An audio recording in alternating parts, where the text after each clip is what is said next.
Baik, saya lanjutkan. Ini adalah tahap pelaksanaan, ya. Jadi untuk tahap pelaksanaan tadi ada tahap prakonstruksi, ada tahap konstruksi, ya. Ada tahap pasca konstruksi atau tahap pemeliharaan, ya. Di intinya pada tahap prakonstruksi ini adalah adanya surat, ya, biasanya serah terima lapangan. Nah, surat ini biasanya serah terima lapangan dari owner, ya, dalam hal ini biasanya diwakili oleh PPK ke konsultan MK, ya. Jadi ada surat tertulis bahwa untuk lapangan atau untuk site, ya, site project itu sudah sepenuhnya diserahkan kepada MK, ya, untuk pelaksanaan proyek atau untuk kegiatan fisik, ya. Jadi surat penyerahan lapangan atau SPL, ya, dan penyerahan dokumen pelaksanaan, ya. Penyerahan dokumen pelaksanaan ini biasanya dokumen-dokumen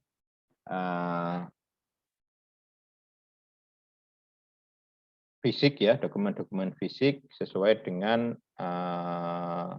pada waktu pelelangan, ya.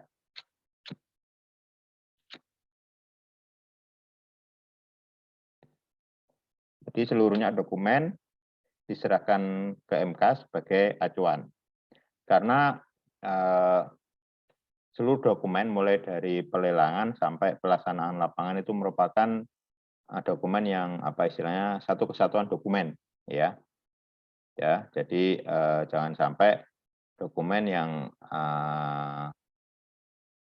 ada pada saat pelelang itu berbeda, ya, dengan dokumen lapangan, ya. Tentunya harus sama dan sesuai, ya.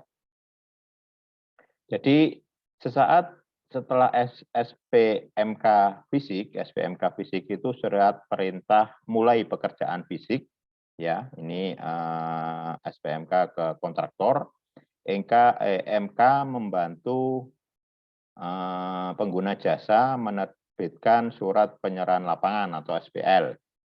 Penyampaian SPL kepada pihak pemborong, ya.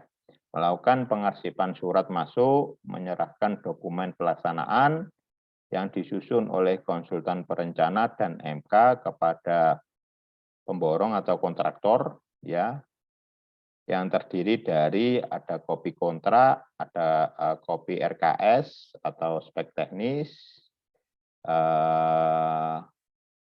ada kopi gambar untuk pelaksanaan, ya. Terus mengevaluasi pengembangan desain dan menyediakan jasa desain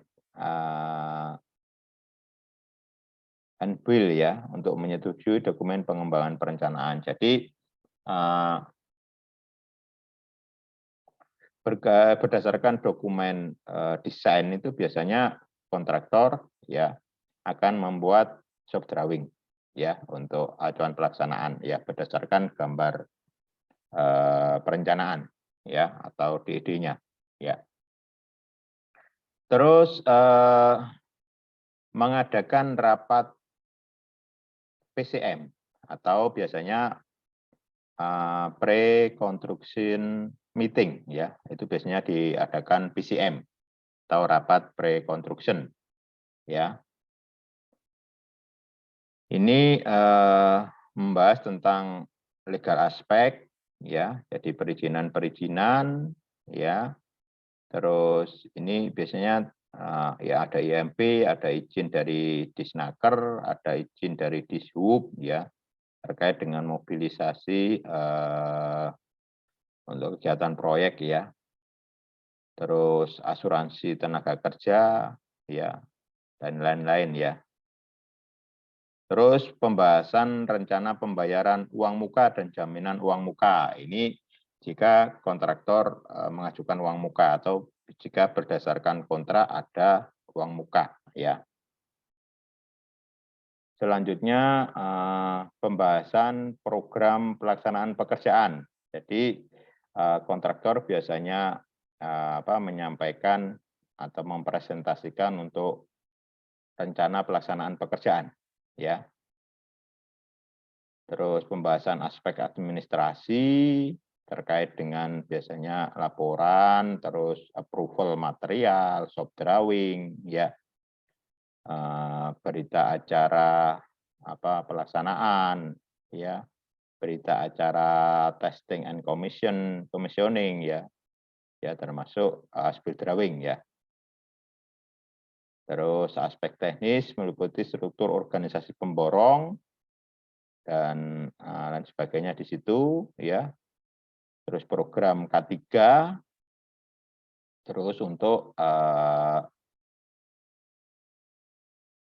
aspek-aspek lingkungan, ya, yang terdampak, yaitu program untuk treatment dampak, ya, yang mungkin terjadi pada saat konstruksi, ya.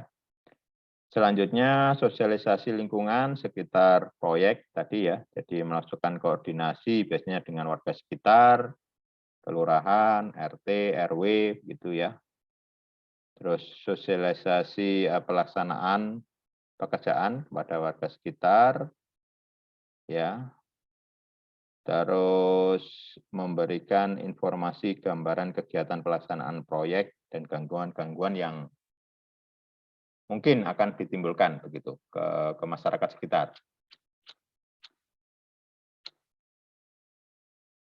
Selanjutnya survei lokasi, MC0, dan penetapan BM tadi, ya.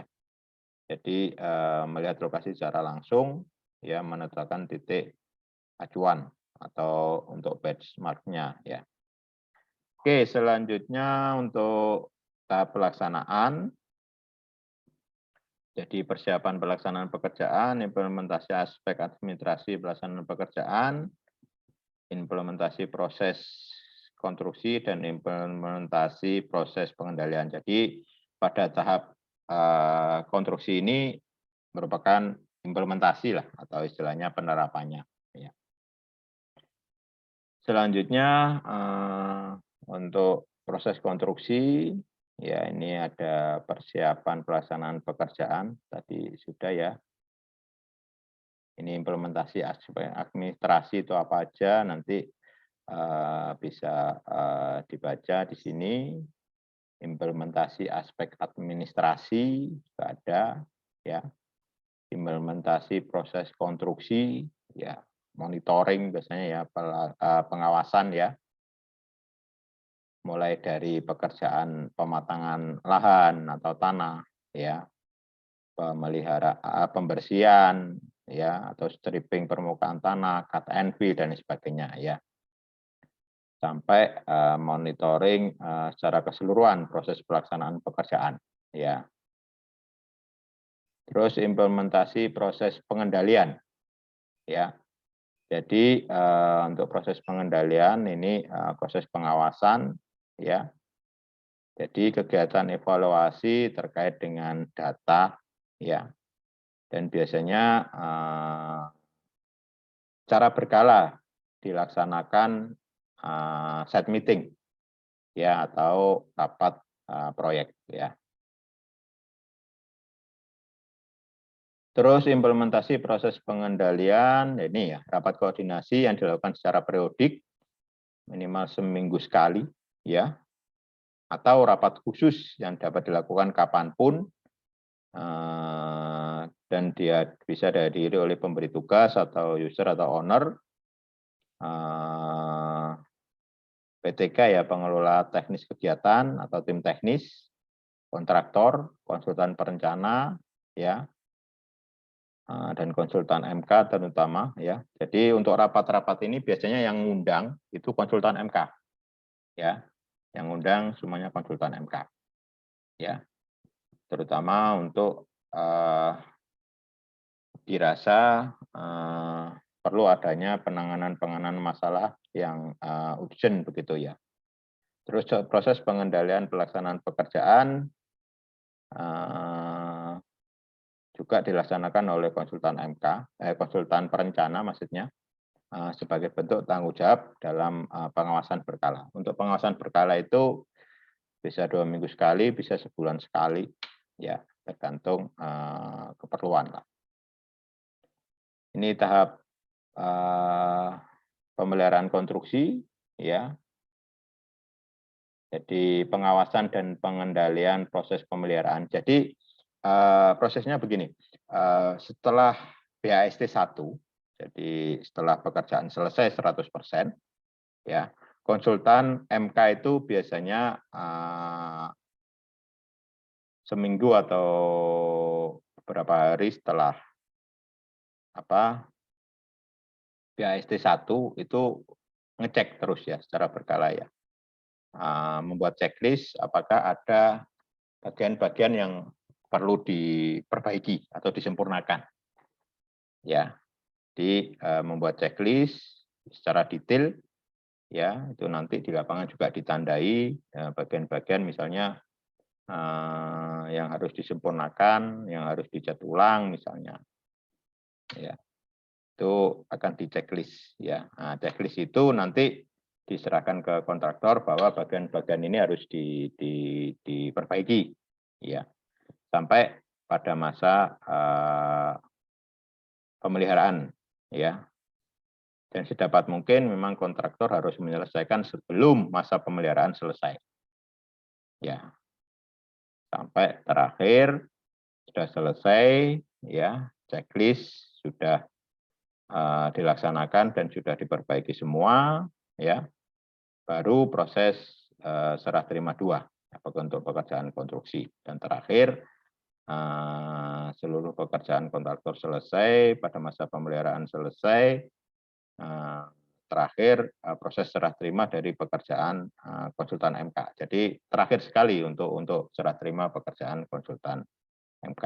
Ini diserahkan kepada BPK atau user ya atau owner lah ya. Ya. Oke, itu terkait dengan untuk lingkup pekerjaan dari konsultan manajemen konstruksi, ya, atau manajemen proyek. Silakan kalau ada yang ditanyakan.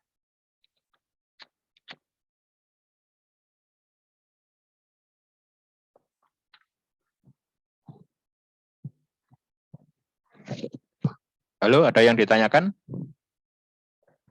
Dari saya belum ada. Oke, kalau belum ada saya yang tanya ya. Misalnya begini, pada proses pemeliharaan, katakanlah tadi 6 bulan, 180 hari. Ternyata ya ada pekerjaan-pekerjaan yang seharusnya diperbaiki, ya, tapi belum diperbaiki oleh kontraktor dan masa pemeliharaan sudah selesai. Kira-kira apa yang harus dilakukan oleh konsultan MK?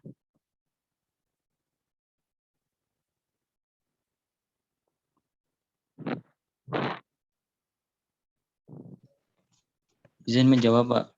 Ya, silakan. Kalau menurut saya mungkin ownernya itu bisa melakukan kontrak baru lagi, Pak. Kontrak Karena baru. kan Kontrak baru gimana? Ya maksudnya meminta pihak konsultan itu memperbaiki gitu, Pak. Konsultan Jadi memperbaiki. kan memperbaiki bangunan yang belum diperbaiki selama masa pemeliharaan itu. Berarti rugi dong si ownernya. Kan itu tanggung jawab kontraktor. Masih tanggung jawab kontraktor. Kalau kontrak baru kan berarti harus bayar baru. Iya, Pak. Ayo gimana? Ayo gimana? Ayo. Misalnya ada beberapa yang belum diperbaiki yang berdasarkan checklist tadi harus diperbaiki. Masa perbaikan sudah selesai. Ya. Apa yang harus langkah apa yang harus dilakukan?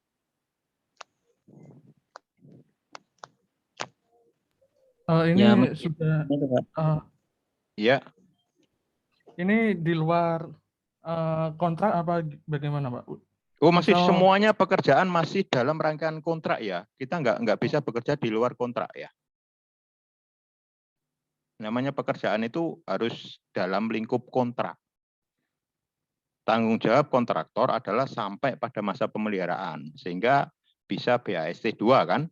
Selama BAST 2 belum keluar, maka kontraktor masih bertanggung jawab. Nah, permasalahannya masa pemeliharaan kan ada waktunya. Ya kan? Nah, itu kan harus diselesaikan. Ternyata kontraktor belum menyelesaikan. Apalah langkah yang bisa diambil?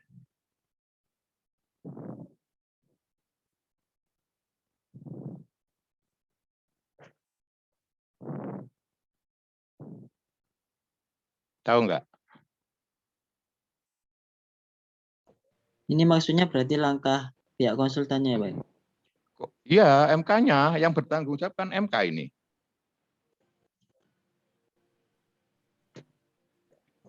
Apakah melakukan rapat koordinasi terlebih dahulu, Pak? Terus, katakanlah rapat koordinasi, kontraktornya diundang, tapi kontraktornya nggak datang lagi.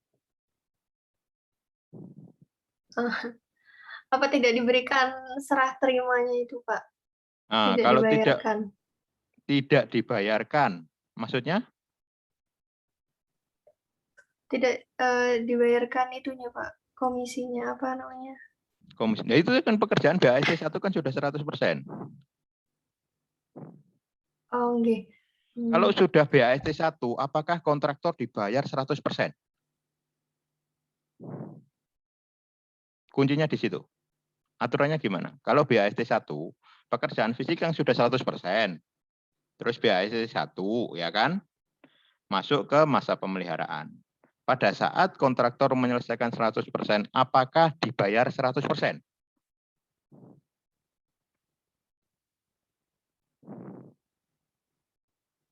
Dibayar 100% enggak?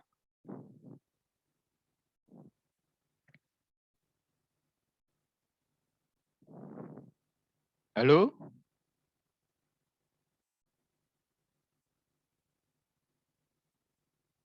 Halo? berarti ini itu ya, Pak, mengenai nilai retensi seperti itu ya, Pak? Iya, Apa itu jawabannya. Ada retensi ya. Jadi pada saat kontrak BAST 1, itu kontraktor dibayar 95%. Yang 5% retensi. Atau kalau dibayar 100%, kontraktor harus membuat jaminan pemeliharaan sebesar 5%. Sama juga kan? Jadi kontraktor masih punya duit di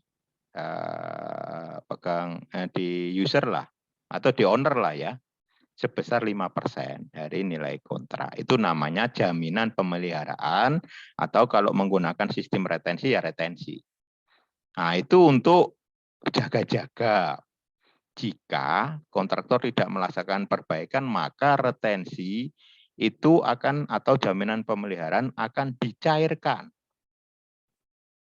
Dan kalau kontraktor nggak mau menyelesaikan, ya dicarikan orang lain atau pihak lain untuk bisa memperbaiki. Dicairkan dari uang kontraktor yang 5% tadi. Ya, besarnya berapa yang dicarikan? Ya sebesar nilai perbaikan. Seperti itu. Jadi ada jaminan pemeliharaan. Nah, sampai selesai semua, katakanlah sisanya berapa, nanti baru sisanya itu dibayarkan ke kontraktor. Kan sudah terkurangi dari jaminan yang dicairkan tadi. Jadi sistemnya seperti itu. Jadi owner ya tetap aman, harus tetap aman ya. Jadi jangan sampai kita membayar pekerjaan fisik 100%, BHST 1 dibayar 100%, jangan. Ya, boleh tapi kalau ada jaminan pemeliharaan. Biasanya 5% aturannya. Atau retensi. Retensi itu yang bayarnya kita bayar 95%.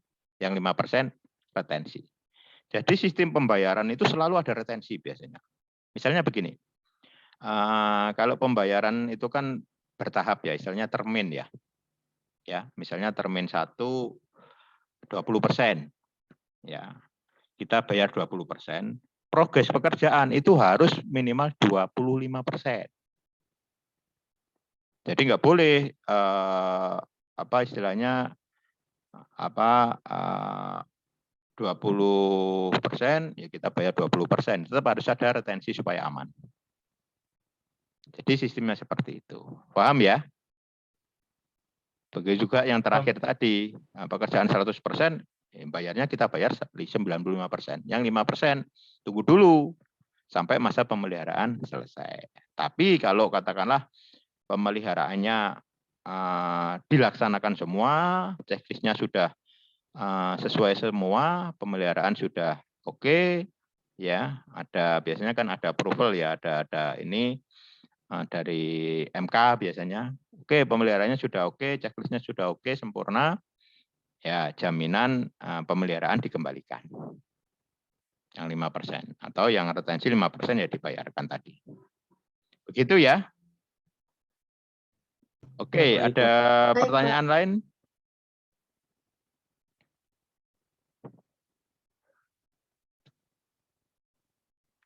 Nah, ada pertanyaan lagi. Misalnya, ya, ternyata kerusakannya terlalu banyak, ya, dan setelah diperbaiki lebih dari 5%. Nah, itu gimana? Nah, ruwet lagi itu kan. Ya, sehingga di sini pentingnya untuk pengendalian mutu. Ya, jadi kita membayar kontraktor itu benar-benar bahwa pekerjaan itu berkualitas, ya tidak salah-salah, ya sehingga tidak akan rusak atau tidak rusak pada masa pemeliharaan. Nah, itu kan pengendalian mutu ya, ya kuncinya di situ, ya. Jadi harus hati-hati sebagai pengawas lapangan, ya karena MK kan juga bertanggung jawab di pengawasan lapangan ya. Jadi benar-benar misalnya yang diprogres prestasi kerja itu benar-benar sudah sesuai dengan standar mutunya.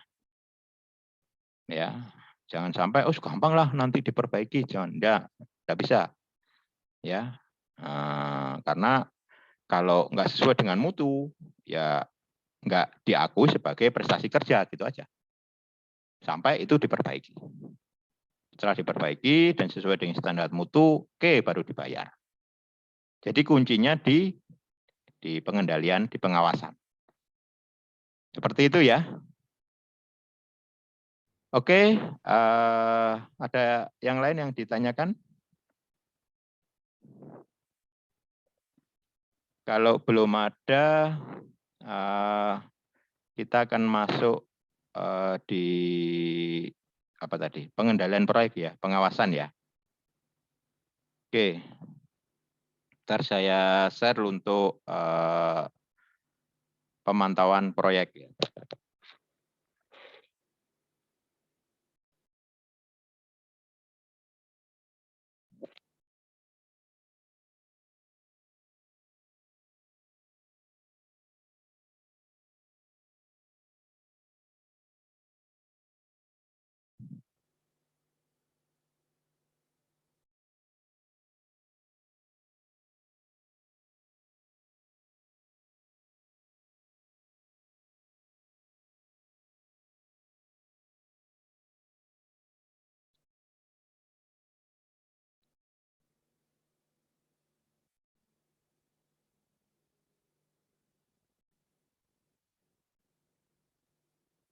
Oke, salah satu tugas ya yang sangat penting dari konsultan MK adalah pengawasan atau pemantauan proyek ya. Jadi konsultan MK wajib membuat ya yang namanya laporan ya, laporan pengawasan proyek ya.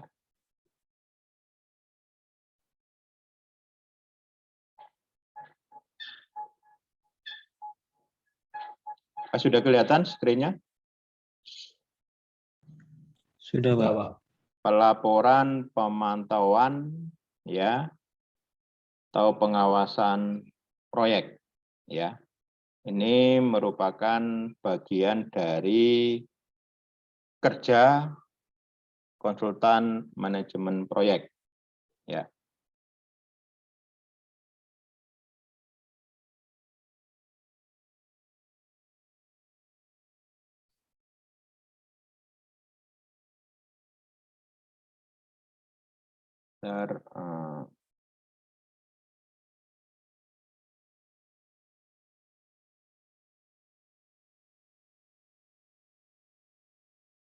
Jadi ini contoh ya, contoh saja untuk cover laporan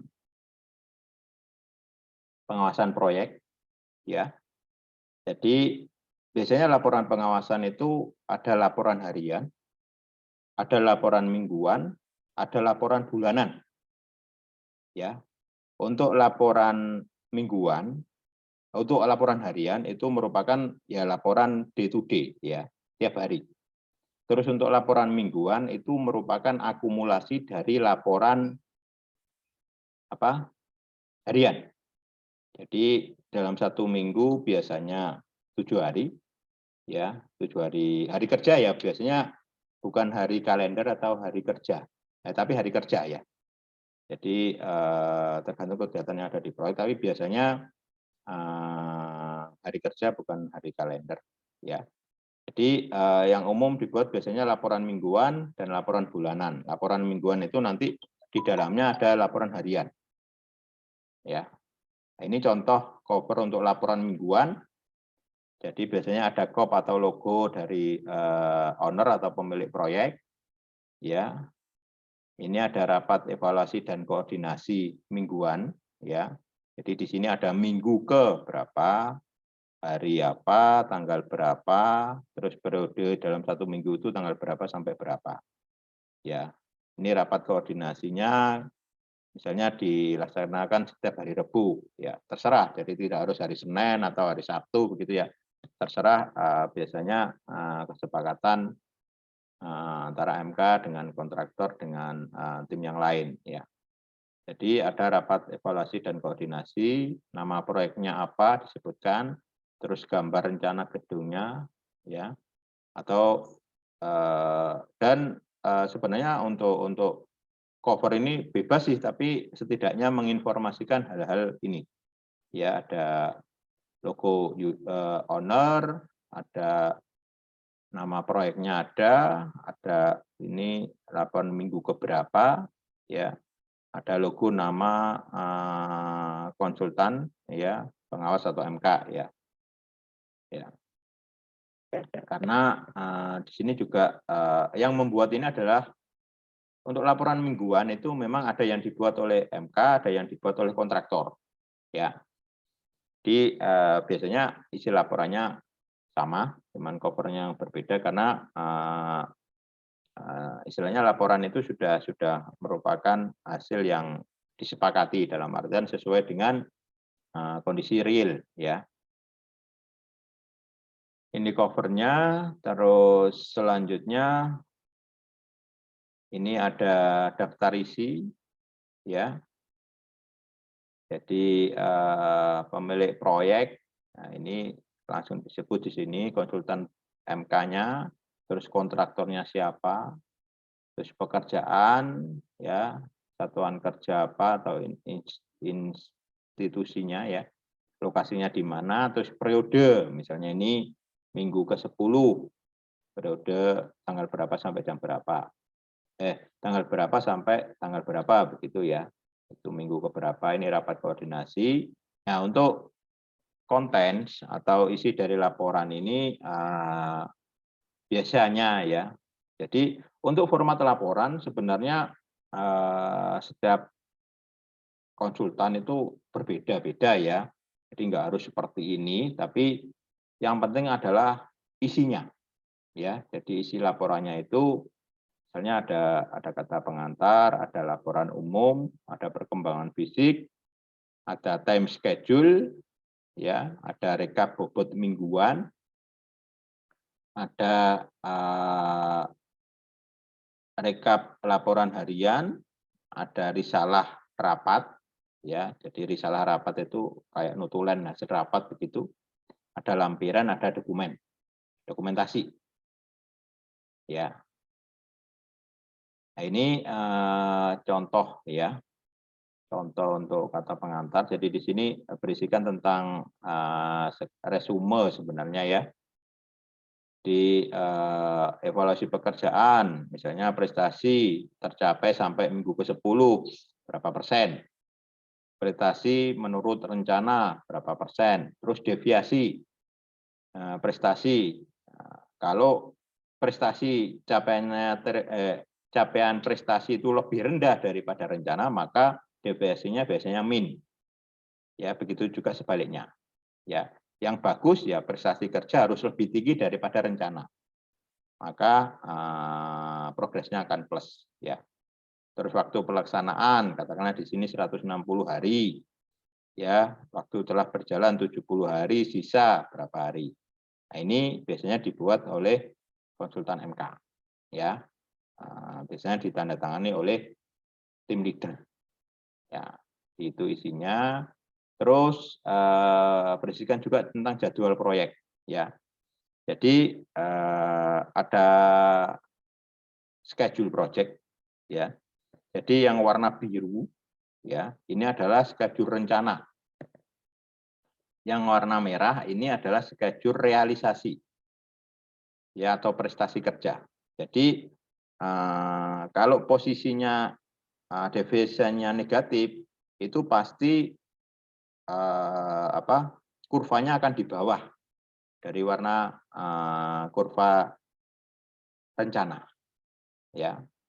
Sehingga bisa dihitung deviasinya. Ya, tapi kalau prestasinya bagus ya minimal sama lah. Atau biasanya kalau sama persis nggak mungkin, kalau nggak di bawah ya di atasnya. Kalau yang bagus ya di atasnya. Sehingga progresnya positif. Nah, itu terkait dengan jadwal pelaksanaan ini namanya kurva S. Ya, itu biasanya di proyek pasti ada ya. Terus ini berisikan rekapitulasi total progres. Ya, misalnya ada pekerjaan persiapan, berapa persen, ya, sampai muncul totally, ya, sehingga kumulatifnya berapa.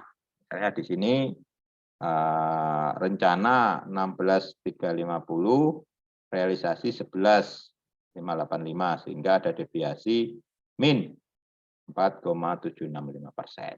Nah, itu terkait dengan rekap total. Dari rekap ini hanya rekap ya, tapi biasanya ada rinciannya ya. Kalau rinciannya banyak sekali ya, nanti berpuluh-puluh lembar biasanya ya. Selanjutnya ada laporan harian. Nah, seperti yang saya sampaikan tadi, laporan mingguan itu merupakan kumulatif dari laporan harian. Nah, ini dalam satu minggu ini ya, misalnya Senin, Selasa, Rabu, Kamis, Jumat, Sabtu. Laporan harian itu biasanya berisikan tentang tenaga kerjanya yang ada di lapangan ya, untuk tiap harinya, peralatannya, terus materialnya yang onsite ya, terus kondisi cuaca ya. Jadi kondisi cuaca misalnya mulai kerja jam 6 ya sampai katakanlah ini lembur-lembur sampai jam 23, katakanlah ya, kondisinya harus disebutkan apakah cerah, apakah mendung, apakah gerimis atau hujan. Ya, itu terkait dengan rekap laporan harian. Ya, terus ada tadi risalah rapat ya. Nah ini, jadi di rapat itu kan dibicarakan progresnya, permasalahannya apa, terus rencana tindak lanjutnya seperti apa, ya, terus actionnya seperti apa, status. Kalau status biasanya kalau open ini permasalahan ini belum terselesaikan. Kalau sudah terselesaikan biasanya close, ya. Terus ini masih rapat, notulen rapat. Terus ada daftar hadir biasanya ya di proyek itu, di rapat itu. Siapa saja yang hadir, ada absennya, terus ada dokumentasi proyek, ya. Seperti itu, ya, secara garis besar untuk laporan proyek. Ya. Ada pertanyaan? Kita masih punya waktu 1 menit. Kalau ada pertanyaan.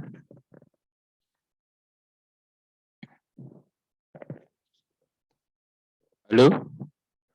Ada yang ditanyakan? Baik, ya. Nanti kita, kalau ada pertanyaan kita lanjut di grup. Untuk yang minggu kemarin, nanti hari ini mungkin bisa saya jawab semua. Demikian yang bisa saya sampaikan untuk perkuliahan hari ini. Ya, terima kasih. Saya akhiri. Wabillahi taufiq wal hidayah. Wassalamualaikum warahmatullahi wabarakatuh. Waalaikumsalam. Terima kasih, Pak. Terima kasih. Waalaikumsalam.